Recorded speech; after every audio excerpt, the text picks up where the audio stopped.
네, 평안하셨습니까? 안녕하세요. 네, 함께 기도 드리도록 하겠습니다.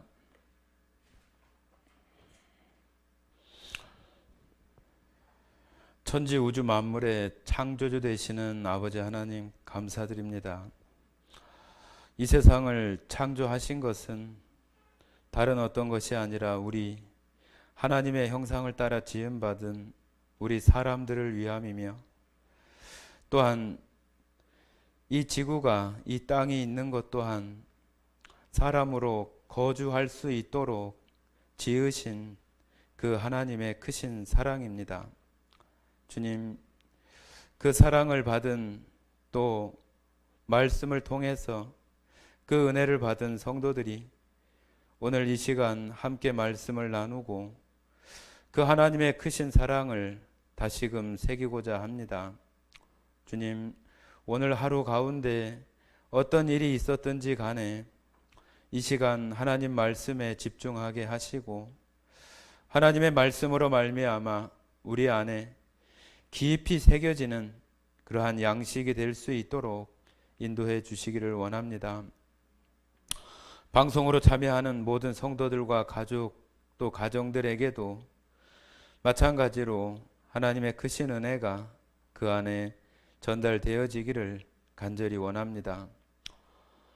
저희들 안에 질병과 어려운 환경 가운데 있는 성도와 가정을 주님 돌아봐 주시고 불쌍히 여겨주셔서 하나님의 놀라우신 치료의 능력이 각 성도들과 그 가정 안에 임하셔서 그 치료의 능력이 나타나는 귀한 또 성도와 가정이 되게 하시기를 원합니다. 그로 말미암아서 하나님은 광대하시며 하나님은 위대하시다 찬양할 수 있게 하셔서 하나님이 높임받는 그러한 일들로 삼아주시기를 원합니다.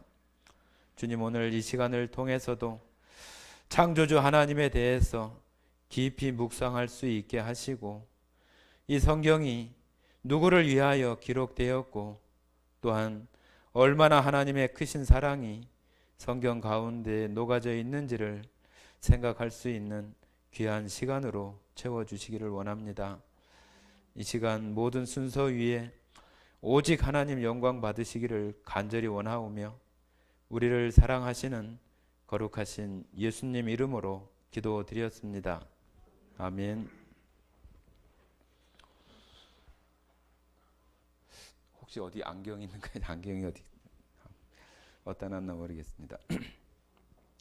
자, 함께 같이 창세기 1장 1절에서 5절까지를 같이 한번 읽어보도록 하겠습니다. 창세기 1장 1절에서 5절까지입니다. 네, 같이 읽도록 하겠습니다. 태초에 하나님이 천지를 창조하시니라. 땅이 혼돈하고 공허하며 흑암이 깊음 위에 있고 하나님의 영은 수면 위에 운행하시니라. 하나님이 이르시되 빛이 있으라 하시니 빛이 있었고 빛이 하나님이 보시기에 좋았더라. 하나님이 빛과 어두움을 나누사 하나님이 빛을 낮이라 부르시고 어두움을 밤이라 부르시니라. 저녁이 되고 아침이 되니 이는 첫째 날이니라. 네, 오늘 창세기 두 번째 시간인데요. 지난 시간에 우리가 이 성경 창세기가 기록된 것에 대해서 우리가 가만히 좀 살펴볼 수 있는 시간을 가졌었는데요. 이 창세기가 기원전 한 1500년 전 정도에 기록된 그 모세에 의해서 기록된 것이라고 하는 것을 우리가 지난 시간 살펴봤고, 이 창세기가 정말로 왜 모세를 통해서 모세 오경 가운데 이렇게 기록을 하고 있는 것인가 하는 것을 우리가 깊이 생각할 필요가 있습니다. 저희들은 지금까지 이 창세기라고 이렇게 얘기를 하면은 하나님께서 첫째 날 무엇을 만들고 둘째 날 무엇을 만드시고 그런 것에 많이 이렇게 좀 집중되어 있었고, 전도 집회나 그런 것을 통해서 하나님이 창조하신 어떤 증거들이나 그런 부분들을 설명하는 것으로 많이 이렇게 우리가 생각했던 그런 말씀드리기도 합니다. 그러나 그런 부분이 물론 있습니다. 그러나 이 성경이 정말로 우리들에게 알려주고자 하는 것이 어떤 것인가 하는 것을 우리가 생각할 필요가 있는 것입니다. 하나님께서 정말로 세상을 창조하셨다고 하는 것을 정말로 뭐 설명하고 서술하시려고 한다면은 더 자세히도 할 수 있겠잖아요. 그죠? 내가 지구를 태양으로부터 정확하게 얼만큼 거리에 내가 해놨다. 그죠? 뭐 그 지름은 얼마이고 둘레는 얼마이고 우리가 지금 어떤 그 과학이나 그런 것으로 설명할 수 있을 만큼 그런 것들을 아주 정확하게 이렇게 하나님께서 창조주이시기 때문에 할 수도 있겠지요. 그죠? 그러나 왜 그런 것들을 아주 자세하게 하지 않고 어찌 보면은 좀 계략적이고 그런 부분 가운데만 있고 이 창세기를 통해서 하나님께서 창조하셨다고 하는 창조주로서의 그 주권자로서의 그런 하나님의 모습이 있지만 정말로 창세기를 통해서 알려주고자 하는 것이 어떤가 하는 것을 우리가 어떤 것인가 하는 것을 우리가 생각하는 것이 필요하다고 봅니다. 모세가 이것을 기록한 그 때가 또 굉장히 중요해요. 그 앞에는 첫 아담 때부터 시작을 해서 모세 때까지는 어떤 그 말씀이나 그런 것들이 있질 않잖아요. 그죠? 있질 않아요. 아브라함을 선택할 그때에도 아브라함에게 뭐 말씀을 줘가지고 너 이렇게 기록을 하고 이것을 하라고 이렇게 하지 않았어요.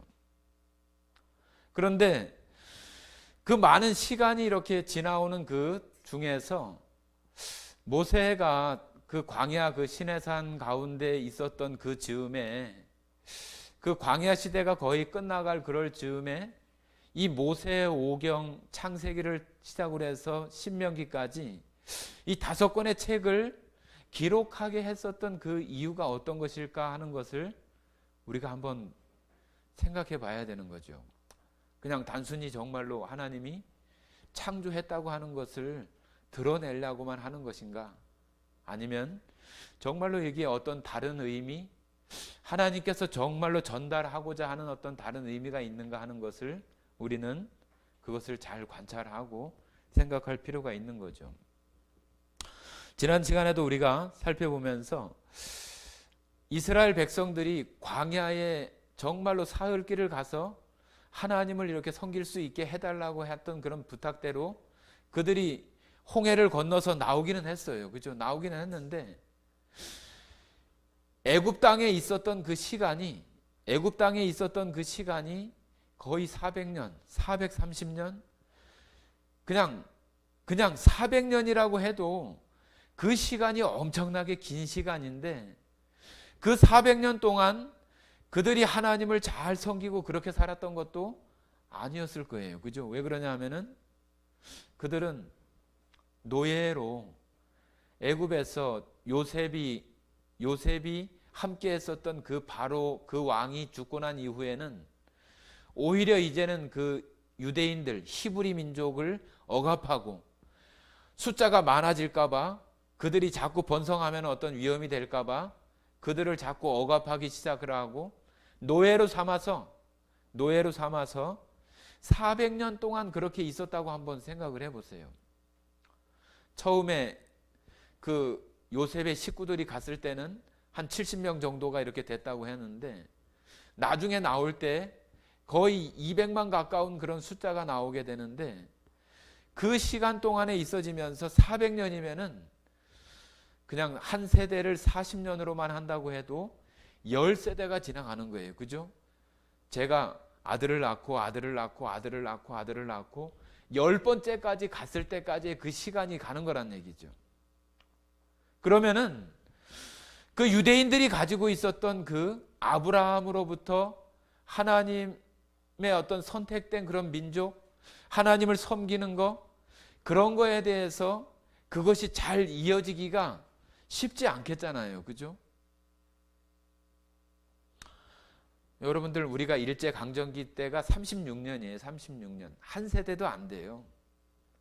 그런데 우리 이 민족의 어떤 뭐 말살 정책을 한다고 해서 말을 없애고 성씨나 그런 것들도 다 일본식으로 바꾸고 그런 것들을 하면서도 지금 이 시대까지도 그런 것들을 다 정리하지 못해서 지금 이러고 있는데 그 10세대나 지나는 그 400년이 지났다고 생각을 한다면은 그들 마음속에 하나님을 섬기거나 하나님이 정말로 우리를 사랑하시고 이 노예 가운데 있었던 우리 이렇게 신음하고 고통하고 이런 것들을 알기나 할까?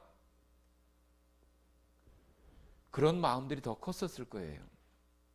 아버지 때부터 그 아버지까지 계속 그런 생활들을 해오면서 하나님이 어디 있어? 하나님이 어디 있어? 그죠? 그런 마음들이 왜 없겠어요? 우리는 그냥 단순히 그냥 책장을 넘기면서 그런 것들을 읽지만은 그 400년이라고 하는 시간 동안에 그 이스라엘 백성들이 가졌던 그런 마음들은 아마 하나님에 대한 그런 기억들이 다 희미해지고 정말로 오히려 원망하는, 하나님의 선민이 왜 이렇게 고통을 받고 어려움 가운데 있어야 하는가 하는 것에 대한 의문과 물음을 할 수밖에 없었을 거예요. 그런데 그들에게 지금 그 시간이 지나고 나서 모세에게 이 창세기서부터 신명기까지의 그것을 기록하게 하는 이유가 정말로 어떤 것일까? 하나님이 내가 이것 이렇게 창조했어, 이렇게 만들었어, 내가 그거 이만큼 거리에 두고 이렇게 했어, 그런 거 하시려고 하는 게 아니죠. 그죠? 잘 생각해 보세요. 말씀드린 것처럼 그런 의미가 전혀 없지는 않지만은 그것만의 어떤 초점이 맞춰져 있겠냐는 얘기죠. 하나님께서는 이스라엘 백성들이 400년 동안 노예로 애굽 땅에 있었지만은 그 가운데 생활하면서 그들이 광야에 나왔을 때 계속적으로 모세와 아론을 원망하고 하나님을 원망하고 계속 그런 생활들을 해왔어요. 그런 그 생활 속에서 하나님께서는 이제 모세의 어떤 모세를 통해서 이스라엘 백성들을 이끌어내고 광야까지 오기는 했지만 이들을 가나안 땅에 들어가기까지 하는 데에는 또 다른 하나님의 어떤 약속, 하나님의 어떤 명령, 하나님이 살아 계시고 그런 것에 대한 확신, 그런 것들이 모세를 통해서 반석에 물을 내고 만나와 메추라기를 통해서 보여주시긴 하지만은 정말로 이렇게 말씀, 돌판에 새겨진 어떤 십계명이나 그런 것들을 통해서도 이스라엘 백성들에게 정말로 가나안 땅에 인도할 수 있는 그런 것들이 되어져야 했었을 것 같아요. 그래서 정말로 이 성경을 기록했던 어떤 그 목적은 정말로 이스라엘 백성들이 생각했던 그 하나님과 실제로 그 창조주 하나님은 어떤 분이신지, 그 하나님이 어떤 분이신지를 그 히브리 민족들, 유대인들이 알기를 원하겠죠. 그죠? 너희들이 400년 동안 그 가운데 있었지만은 하나님은 이런 분이다, 하나님은 이런 하나님이다, 그런 것들을 얘기하고 싶겠잖아요. 그래서 이런 세상을 창조하신 그런 부분도 이렇게 말하는 거죠. 내가 창조주로서 여호와라고 하는 그 이름의 그 의미 가운데 창조자라고 하는 그 의미가 있다고 합니다. 그래서 그 목적이 하나님이 어떤 분인가, 하나님이 누구인가, 우리들도 하나님에 대해서 많이 아는 것 같지만은 실제로 이렇게 생각을 해보면은 하나님이 어떤 분인지 몇 가지 이렇게 말하지 못하는 것들이 또 우리 지금 어떤 모습일 수도 있어요. 그리고 왜 우리 사람들에게 구원하는 것이, 구원받는 것이 필요한 것인지를 그 신명기까지 해서 이스라엘 백성들이 정말로 가나안 땅에 들어가는 그런 그 여정들을 우리 인간이 구원이 필요한 그런 사람이라고 하는 것을 알게 해주시고, 또 그들 스스로가 가나안 땅까지 이렇게 스스로 갈 수 없는 그런 것들을 하나님의 그 약속, 하나님의 그 일하심 가운데에서 그것을 이루어 가시는 것이라고 하는 것을, 하나님의 약속으로 그것이 되어질 수밖에 없는 것들을 이스라엘 백성들에게 알려주고자 하는 거죠. 그러니까 이 성경은, 이 창세기는 그냥 무엇을 창조하고 무엇을 했다고 하는 그런 것에만 초점이 있는 것이 아니라 그것을 통해서 이 유대인들에게 알려주고자 하는 것이 있는 거예요. 그래서 이들이 400년 동안 그 애굽 땅에 있는 그런 것들을 항상 얘기하잖아요. 거기에 있었던 일, 거기에서 좋았던 거, 나빴던 거, 광야는 왜 이래, 애굽은 이랬었는데, 항상 그 두 가지가 비교를 하잖아요. 우리들도 구원받고 살아가면서 그렇지 않아요? 세상에서는 이랬는데, 내가 구원받기 전에는 어땠는데, 하나님 믿기 전에는 이랬었는데, 하나님 믿고 나서는 이렇고, 항상 그런 그 비교들이나 그런 생각들을 많이 하고, 정말로 구원받지 못하고 정말 그 하나님의 그 생명이 그 안에 있지 못한 사람들은 정말로 그 옛날에 그런 세상 가운데 있었던 그런 기억 가운데 돌아가 버리는 그런 일들도 있게 되잖아요. 이스라엘 백성들이 그 가운데에서 있으면서 하나님께서 그들에게 정말로 하나님이 누구이고, 정말로 이스라엘 백성 전체 모든 인류가 하나님의 구원이 필요하고, 또 그 구원이 인간 스스로 되어지는 것이 아니라 하나님의 그 약속과 이루어 주신 가운데 되어질 수밖에 없는 것이라고 하는 것을 알려주고자 하기 위해서 모세에게 이 창세기로부터 신명기까지의 그 글들을 기록하게 했다고 우리가 이렇게 말할 수 있습니다. 그래서 우리는 이 창세기를 통해서 정말로 하나님이 그 가운데 정말 주시고자 하는 그런 목적, 의미들을 찾아가는 것이 필요하다고 생각을 합니다. 예, 지난 시간에 창세기 1장 1절을 히브리어로 한번 읽어봤잖아요. 생각나시는가요? 한번 이렇게 적어 놓으시고 한번 이렇게 외워보시면 유익합니다. 한번 해보시기를 바랍니다. 예, 같이 한번 2절 한번 보십니다. 2절. 2절 같이 한번 읽어보겠습니다. 땅이 혼돈하고 공허하며 흑암이 깊음 위에 있고 하나님의 영은 수면 위에 운행하시니라.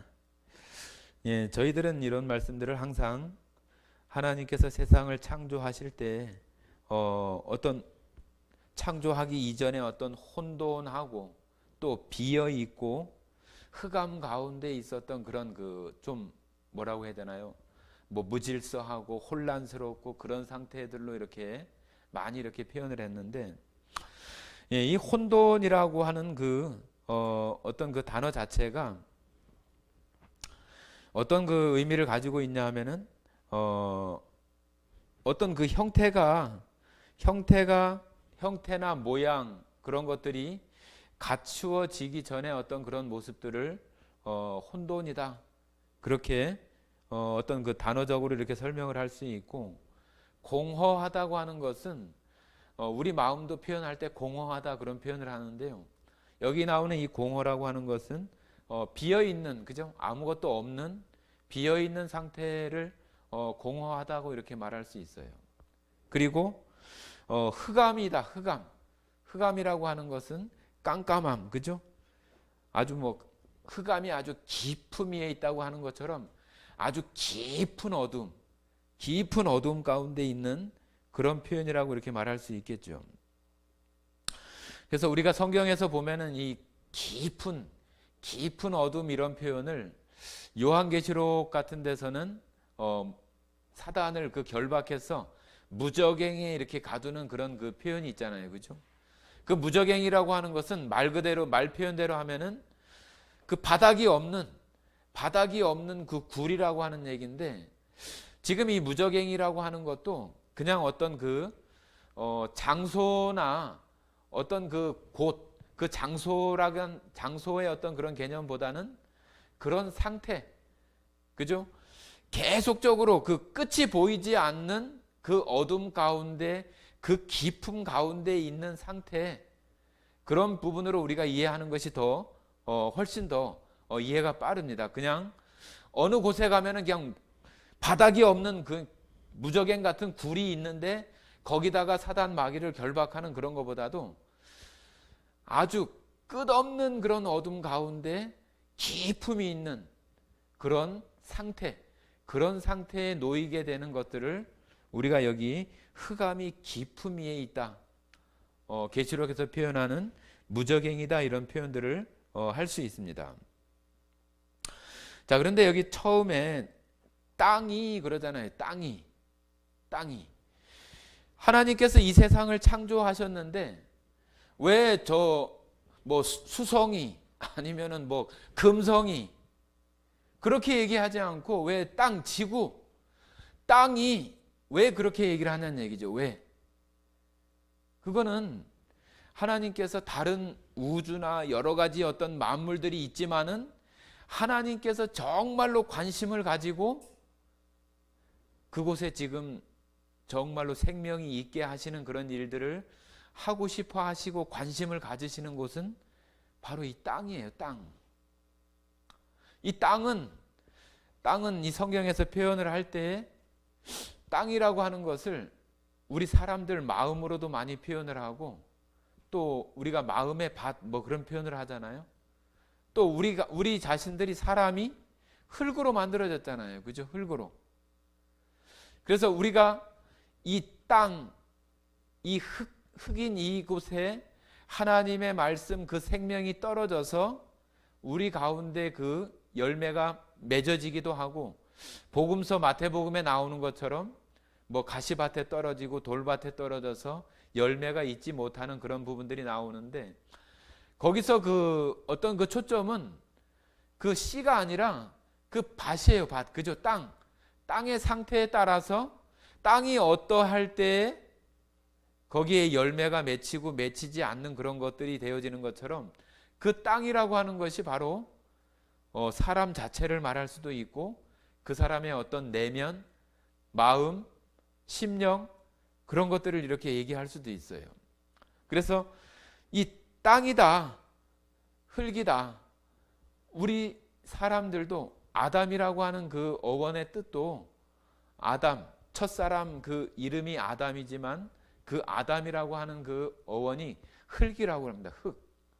그러니까 우리가 다 흙이고 땅인데, 그 땅에 무엇인가 생명이, 새로운 것이 그 가운데 되어지는 부분들을 이렇게 표현하고 있다고 볼 수 있어요. 그래서 여기 땅이 공허하고 혼돈하고 흑암이 깊음 위에 있다고 하는 이 표현은 창조되기 전에 어떤 그런 모습들도 물론 말할 수 있지만은, 정말로 하나님께서 말씀하시고자 하는 것은 그거보다는 우리 사람 가운데 있는 것이다. 사람. 자, 한번 에레미야 한번 보십니다. 에레미야 4장.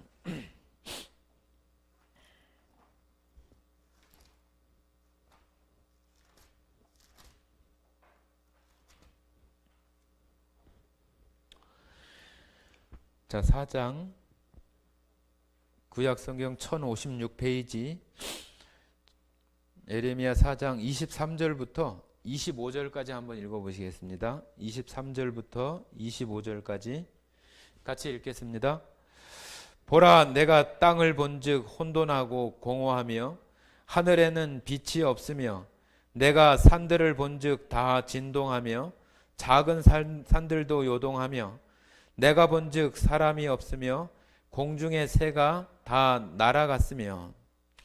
자, 여기 하나님께서 이스라엘 백성들이 죄 가운데, 또 하나님을 멀리 떠난 그런 가운데 있는 그 모습들을 지금 말씀하시는 가운데 창세기 말씀하고 아주 유사한 그런 내용들을 가지고 얘기하는데, 지금 여기 에레미야에서 말하고 있는 것이 어떤 창조를 얘기하려고 하는 게 아니잖아요. 그죠?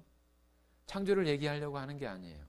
이스라엘 백성들의 지금 상태, 이스라엘 백성들이 지금 하나님 앞에서 멀리 가서 그런 상태에 있는 모습을 표현하고 있는 거예요. 그것이 창세기에 나오는 말씀 그대로 혼돈하고 공허하고, 여기는 하늘에는 빛이 없다. 빛이 없으면 어둠인 거잖아요. 어둠, 그죠? 어둠 가운데 있는 거예요. 이처럼 그 창세기에서 정말로 말하고자 하는 이런 것들은 그냥 하나님의 그 창조의 그런 기사나 능력들을 서술하거나 나열하고 그러기 위한 것이 아니라, 하나님께서 우리 사람, 우리 생명이 살 수 있게 하시는 이 땅 가운데 행하고자 하시는 그 뜻들을 이 창세기의 세상을 창조하시는 그 안에, 거기에 이렇게 같이 이렇게 해 두시는 거예요. 그래서 이 성경을 우리가 얘기할 때, 여러분들 어디 호텔 같은 데 가시면은, 우리가 예전에 수련회 같은 거 하면은 다 방마다 키가 따로 있지만은 그 직원들이 가지고 다니는 그 키가 있어요. 그거는 전체 방을 다 열 수 있어요. 장보월 목사님도 그런 말씀을 많이 하시는데, 이 성경 전체에서 모든 것을 그 열 수 있는 것이 뭐라고 그래요? 예수님이라고 그래요. 예수님. 마치 그 만능 열쇠처럼 예수님을 그 말씀 가운데 대입하고 거기다가 그런 것들을 풀어나가면은 대다수가 이렇게 풀어진다고 그래요. 그래서 이 예수 그리스도는 모든 성경을 이해하고 풀어가는데 열쇠가 된다고 그래요. 그래서 하나님께서 이 창세기 가운데에도 그 예수 그리스도에 대한 부분들이 이 가운데에 숨겨져 있는 거예요. 그러니까 우리가 하나님을 알기 전에, 구원받기 전에 어떤 그런 그 상태가 혼돈하고 공허하고 흑암 가운데 있는 거죠. 맞지 않나요? 그런 모습 가운데 있어요. 그런데 그 뒤에 뭐라고 말씀하시냐면은, 다시 이제 창세기로 오시면은, 흑암이 깊음 위에 있고 하나님의 영은 수면 위에 운행하시니라. 하나님의 영은, 지난 시간에 우리가 베레시트 바라 엘로힘 이렇게 할 때 그 엘로힘이라고 하는 것이 복수예요. 복수. 복수라고 하는 것은 그냥 하나, 나가 아니라 우리, 둘 이상을 복수라고 하잖아요. 그래서 우리가 삼위일체 얘기하는 것처럼 성부, 성자, 성령, 그런 것처럼 하나님이라고 하는 그 히브리어 자체가 복수예요. 복수. 그래서 베레시트 바라 엘로힘 그러면은 하나님들이에요. 하나님들. 그래서 세상을 창조하실 때에 예수님도 계셨고, 그죠? 성령도 함께 있었고 하나님도 계시는 거예요. 요한복음에도 보면은, 또 에베소서 같은 데도 보면은 예수님이 창조 가운데 그가 계시지 않고는 모든 것들이 이루어지지 않았다고도 말씀하시고, 또 모든 그 말씀이 육신이 되어 나타나는 그 가운데에도 예수님에 대한 표현들을 하고 있어요. 그래서 바로 하나님의 영 성령은 수면 위에 운행하셨느니라. 여기 운행한다고 하는 표현이 뭐 자동차가 운행하거나 뭐 비행기가 운행하거나 그런 운행으로 우리가 바로 이렇게 이해할 수 있는데, 그런 운행이 아니에요. 그 성경 어디 그 옆에 설명해 놓은 데가 혹시 보시면은 운행하는 것이 무슨 표현인가 이렇게 나와 있는 게 있어요. 거기 보면은 새가 그 새끼를 보호하거나 양육하기 위하여 그 위에 날아다니는 모습을 묘사하는 표현에서 이 단어가 사용되고, 또 새끼나 알을 품을 때의 그 모습을 나타낸다고 그래요. 그래서 이 운행한다고 하는 것이 그냥 수면 위에 이렇게 뭐 다니거나 거기에 이렇게 나타나는 그런 것이 아니라, 이 흑암 가운데, 혼돈 가운데, 이 공허한 가운데 있는 그 사람들, 그 땅, 그 사람들 위에 하나님의 성령이 정말로 그 새가 알을 품거나 그 새끼들을 보호하는 것처럼 그 가운데 이렇게 운행하신다, 그런 표현이에요. 좀 다르잖아요, 그죠? 그냥 하나님께서 세상을 창조하실 때 성령이 그 위에 이렇게 다니셨다, 그렇게 우리가 들었을 수도 있어요, 그죠?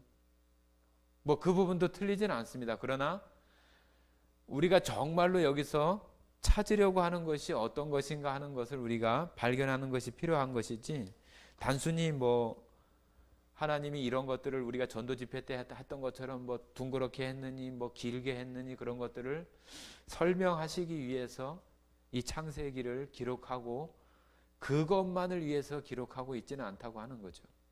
창세기 속에 하나님께서 근본적으로 알려주시고자 하는 그것을 같이 이렇게 두고서 있다고 하는 거예요.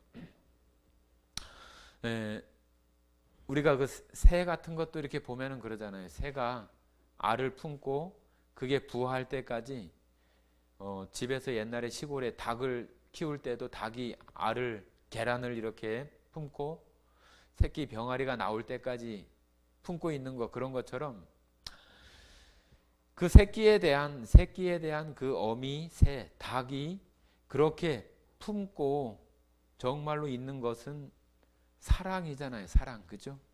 그 새끼를 돌보고 또 그 부화되고 생명이 나타나게 하는 그 어미로서의 그 사랑이 그 가운데 담겨 있는 거죠.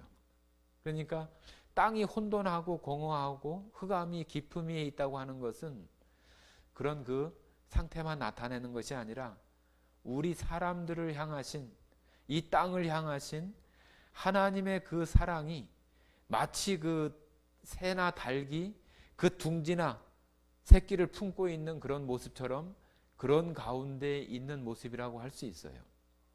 그래서 새끼가 어느 정도 커지면은 둥지를 흩어가지고 새끼를 떨어뜨리고 날아가는 어떤 그런 연습을 시키고, 또 땅에 닿거나 떨어질 쯤에 날아가지 못하는 새끼를 또 다시 받아서 또 계속 훈련을 시키고 스스로 살아갈 수 있도록 하게 하는 그 어떤 새가 그 새끼를 향해서 양육하고 돌보고 그런 일들이 있는 거잖아요, 그죠?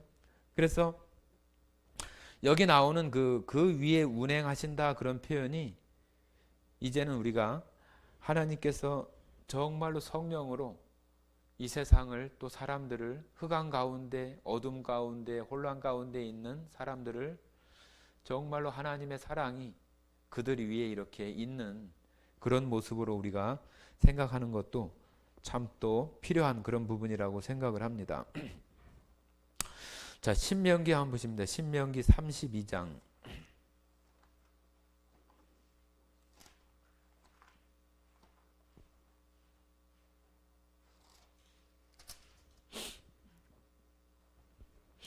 신명기 32장 11절 한번 같이 읽어보겠습니다. 같이 읽겠습니다.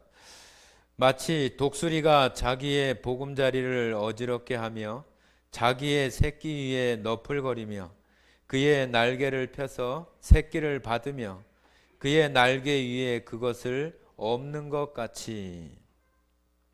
자, 여기 독수리가 그 새끼들을 양육하고 보호하는, 또 이 세상 가운데 정말로 그 성장한 독수리로 살아갈 수 있도록 양육하고 또 보호하는 그 어미 새의 그러한 사랑이 있는 것처럼 창세기에 나오는 그 정말로 그 독수리가 그렇게 하는 것이 근본적으로 가지고 있는 것이 그 새끼나 그것에 대한 사랑에 집중되어 있는 것처럼 창세기를 기록하는 것도 세상을 창조하신 그 하나님이 우리 사람들 가운데 보여주시는 그 사랑이 얼마나 큰가 하는 것들을 보여주기 위한 그런 것들을 이 창세기 안에 담고 있다고 하는 거죠.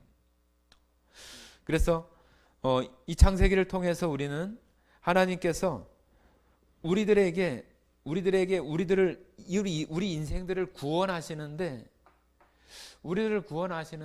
정말로 그냥 불쌍하거나 아니면은 너무 안 됐어서 우리들을 구원해 주시는 것이 아니라 근본적으로 가지고 계시는 그 하나님의 사랑이 우리를 구원하시는 것이라고 하는 거예요. 우리가 단순히 불쌍하거나 딱해서 구원해 주시는 것이 아니라 하나님의 그 놀라우신 그 사랑이 그 가운데 있다고 하는 것입니다. 하나님은 이 창세기를 통해서 그런 사랑들을 그 이스라엘 백성들에게 애굽에서 400년 동안 있었다가 나온 그 유대인들에게 하나님이 어떤 분인지를 보여주고 또 그 하나님을 정말로 자신들의 하나님으로 섬기며 살아갈 수 있는 그런 민족이 될 수 있도록 또 성장시키고 정말로 그 가나안 땅에 들어가게 하시는 그런 약속을 이루어 가시는 그 하나님임을 보여주기 위해서 이 성경들을 기록하고 있다고 우리가 말할 수 있는 거잖아요. 그죠? 그래서 우리들도 이 땅에 살아가면서 여전히 혼란스럽고 정말로 흑암이나 어둠 가운데 우리가 있었던 그런 사람들이 우리가 지금 이제 하나님의 그 사랑과 은혜 가운데 이렇게 살아가는데 우리들 안에서 이 세상에 살아가는 어떤 사람들보다도 우리가 정말로 자랑스러워해야 되고 사람들이 얘기하는 어떤 그 자존감이 이 구원받은 사람들보다 더 높은 자존감이 있을 수 없어요. 이 세상 가운데에서 그보다 더 특별하고 구원받은 것보다 더 특별한 어떤 그 자랑할 만한 또 자존감이 나타날 만한 그런 것이 어떤 것이 있을까요? 어떤 것이 있지 않아요. 그러니까 우리들도 이 땅에 살아가면서 내가 그 하나님 앞에 이런 사람이라고 하는 것에 대해서 하나님의 이런 큰 사랑을 받고 내가 살아가는 사람이라고 하는 것에 우리 마음 가운데 그런 은혜나 감사함이 우리 가운데 되어지지 못하면은 우리의 어떤 그 자존감이나 그런 것들이 너무 낮아져서 살아갈 수 있게 되어져요. 그것은 하나님께서 그렇게 하시는 것이 아니라 우리 안에 그런 것들이 하나님에 대해서 너무 잘 알지 못하고 하나님의 그 크신 사랑에 대해서 생각하지 못하기 때문에 그러는 거죠.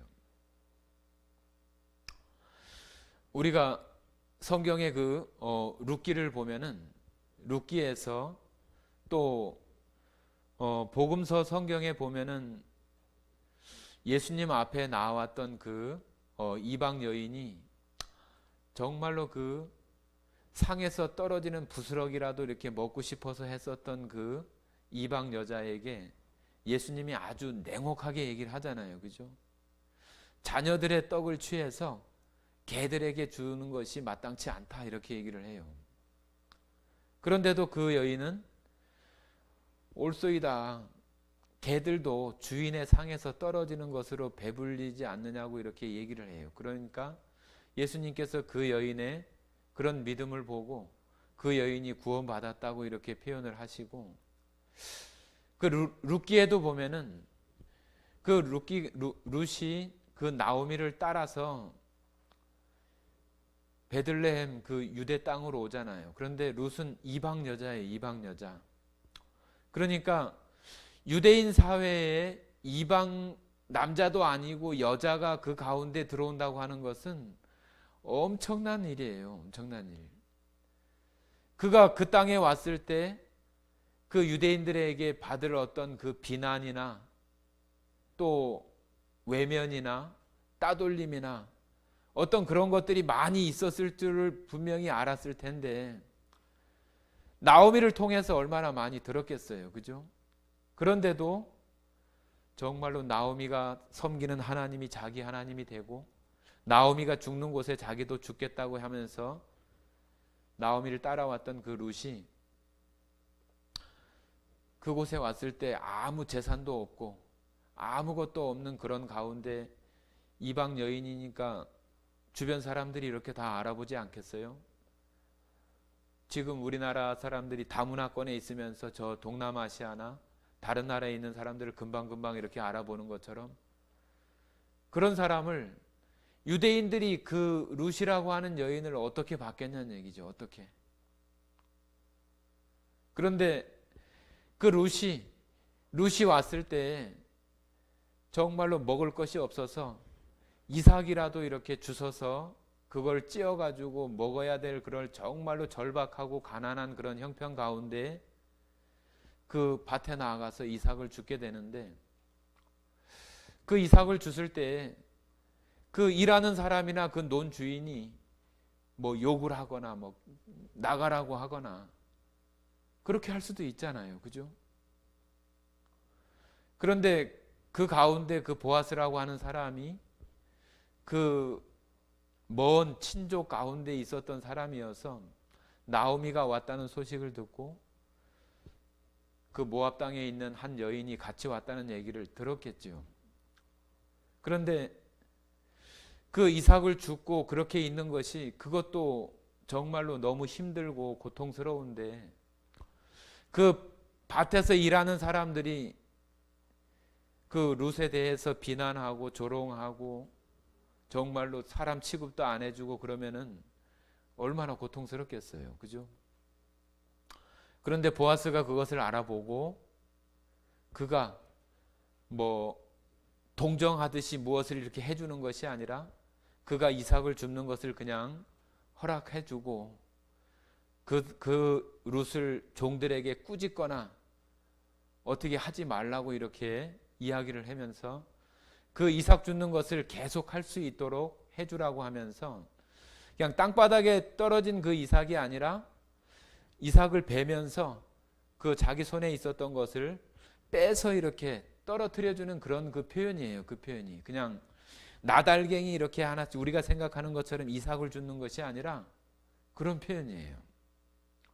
그러니까 이 룻은 정말로 거기가 보아스의 밭인지 논인지 알지도 못하고 갔지만은 그 보아스라고 하는 사람이 그 룻이라고 하는 여인에게 엄청난 그런 그 사랑을 베풀어 주는데, 정말로 무엇인가 이렇게 동정하거나 베풀어 주는 것처럼 이렇게 하면은 또 그 마음이 상할 수 있잖아요. 그러니까 그런 것들도 보호해 주면서 그 이삭 줍거나 그런 일들을 계속 할 수 있게 해주면서 나중에 그 보아스와 결혼을 하고 또 나중에는 예수님의 그 계보에 들어가는 엄청난 그런 일이 되어지는 것처럼 우리들에게도 그 하나님의 사랑이 정말로 그와 같이 우리들 가운데 되어져야만이 우리들 스스로가 내가 자존감을 높인다고 해서 높여지는 것이 아니라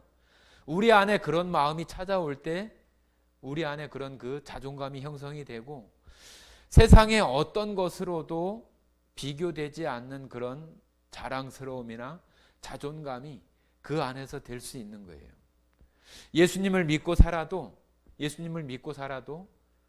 자존감이 너무 낮거나 하나님을 믿는 것, 구원받았다고 하는 것에 대해서 자랑하거나 또 드러내거나 그런 것들도 주저하거나 하지 못하는 사람들이 많이 있어요.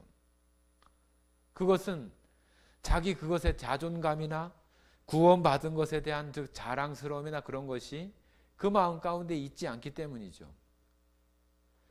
하나님의 사랑이 얼마나 큰지를 우리가 생각을 해보면은 그런 것들을 알 수 있는 거예요. 하나님께서 정말로 그 예수님께서 우리 가운데 베풀어 주신 어떤 사랑을 우리가 얘기한다면은 집에서 키우는 어떤 그 강아지나 아니면은 그 가축이 병들었다고 해서 자식을 잡아가지고 그 강아지나 그 짐승을 살리는 사람이 있어요? 하나님은 그 강아지도 피조물이고 또 사람이라고 해도 그것도 피조물이니까 뭐 별 그것이 없다고도 얘기할 수 있지만은 하나님은 창조주이시잖아요. 그죠? 창조주이신 그 하나님이 이 땅에 오셔서 우리들을 위해서 자기의 생명을 그와 같이 주신다고 하는 것은 여러분들 그게 이해가 되나요? 이해가 돼요? 이렇게 그냥 생각 가지고는 이렇게 되지만은 그 이해가 안 돼요. 우리 안에 그런 사랑으로 우리가 그것을 받지 못하면은 마치 그냥 뭐 불쌍해서 딱해서 우리를 구원해 주시는 것이 아니라 하나님께서 이 세상을 창조하시는 이유도 우리를 사랑하시기 때문이고 예수님을 이 땅에 보내시는 것도 우리를 사랑하시기 때문이고 이 모든 것들을 창조하시고 뭐 새와 뭐 별들과 이런 것들을 창조하신 이유가 뭐예요?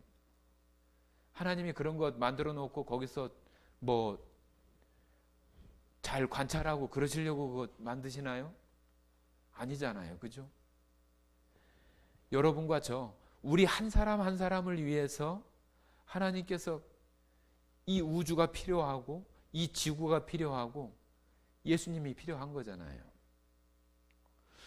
우리들 안에 그런 사랑이 되어져야 정말로 우리 스스로도 자존감이 정말로 높아져서 이 세상 가운데 어떤 형편이나 어떤 것이 되어진다고 해도 그 주님으로 인해서 감사하고 그런 가운데 살아갈 수 있는 사람들이 되어질 수 있는 것입니다.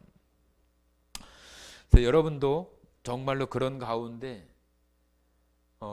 우리가 이해할 수 없지만 하나님께서 우리 자신들을 위해서 하신 그 사랑이 얼마나 크고 내가 지금 그런 사랑을 입고 있는 사람이라고 하는 것을 항상 생각하시면서 살면은 참 좋겠습니다.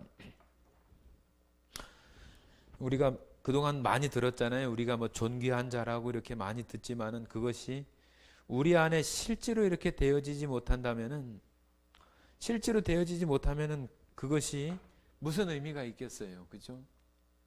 우리 안에 그것이 되어져야 그게 내 거가 되고 그 하나님이 나의 하나님이 되고 그 사랑이 나의 사랑이 될 수 있는 것이지 그러지 못하다면은 아무 소용이 없을 거예요. 여러분들 창세기에 나오는 그 6일 동안의 그 창조되는 그런 내용들을 여러분 잘 아시나요? 첫째 날, 둘째 날, 셋째 날, 넷째 날, 다섯째 날, 여섯째 날.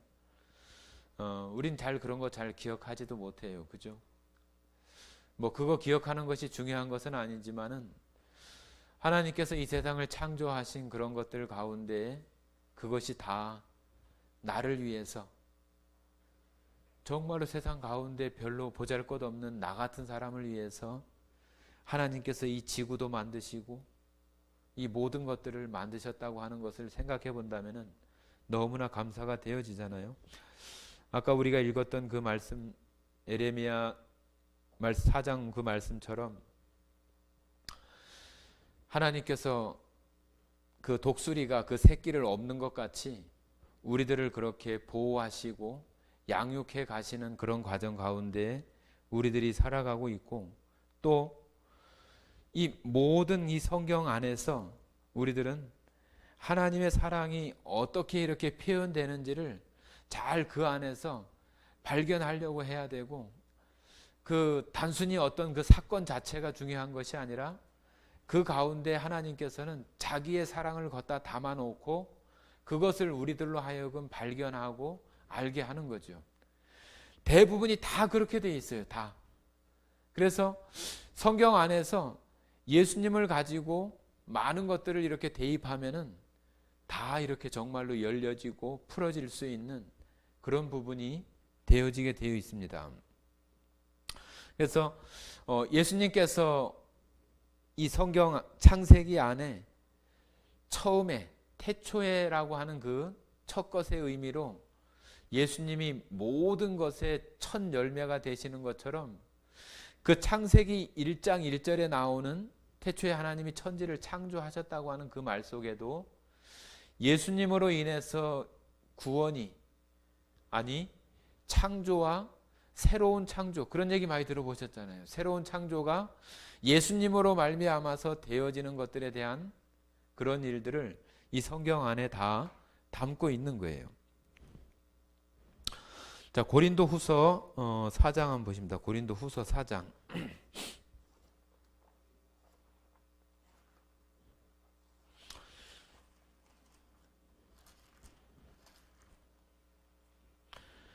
사장 6절 한번 보십니다. 6절. 6절 같이 읽어보겠습니다. 어두운데 빛이 빛이라 말씀하셨던 그 하나님께서 예수 그리스도의 얼굴에 있는 하나님의 영광을 아는 빛을 우리 마음에 비추셨느니라. 예, 창세기에 나오는 그 빛이 있으라 하는 그 빛이 창조될 때 그 빛을 말하기도 하지만은 하나님께서는 정말로 새로운 창조를 이루시는 그 예수님의 이 땅에 오시고 구원을 이루시는 그 예수님을 나타내고 있다고 하는 것을 우리가 알 수 있는 거죠.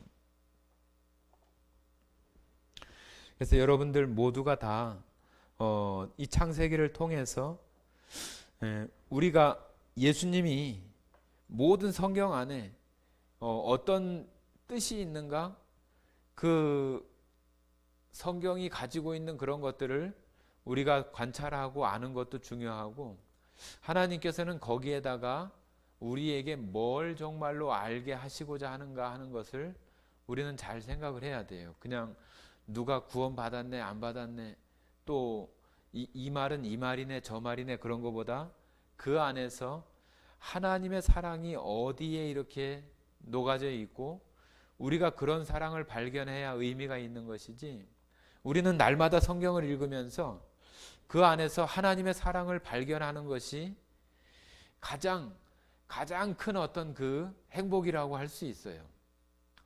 그 사건이 몇 년 내에 일어나고 누가 죽고 누가 살고 그거 아는 게 중요한 게 아니잖아요. 그죠?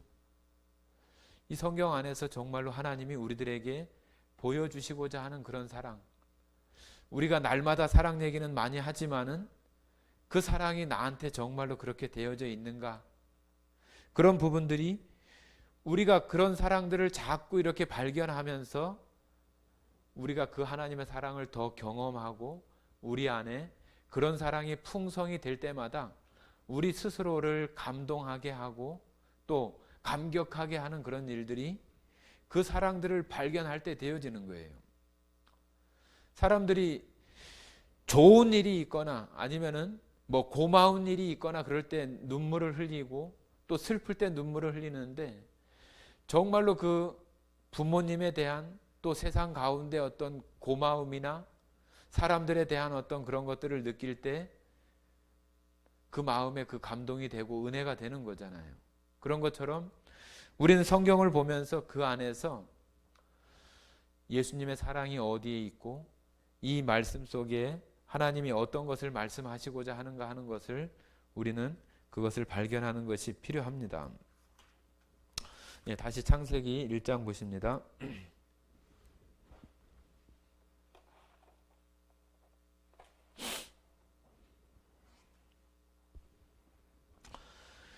예, 3절 보시면은 하나님이 이르시되 빛이 있으라 하시니 빛이 있었고 빛이 하나님 보시기에 좋았더라. 하나님이 빛과 어둠을 나누사 하나님이 빛을 낮이라 부르시고 어둠을 밤이라 부르시니라. 저녁이 되고 아침이 되니 이는 첫째 날이니라.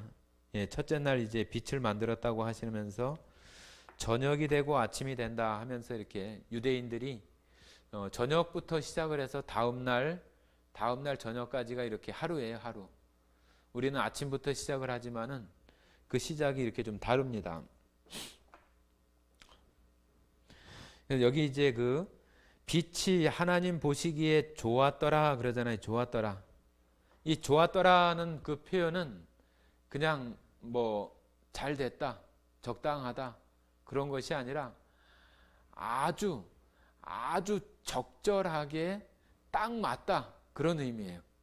하나님 보시기에 선하다, 좋다, 아름답다 그런 그 단어예요. 그래서 그냥 하나님 보시기에 좋다, 그냥 흡족한 그런 좋다가 아니라 아주 하나님 보시기에 아주 적절하고 완벽하게 딱 맞다 그런 의미예요. 그래서 하나님이 처음에 빛을 만드시고 빛을 창조하신 그 가운데에서도 정말로 너무나 뭐 하나님이시니까 그러시겠지만은 너무나 적절하고 정확하고 아름답게 되어졌다고 하는 것을 하나님 스스로가 그것을 보고 그렇게 마음 가운데 가지셨다고 하는 거죠.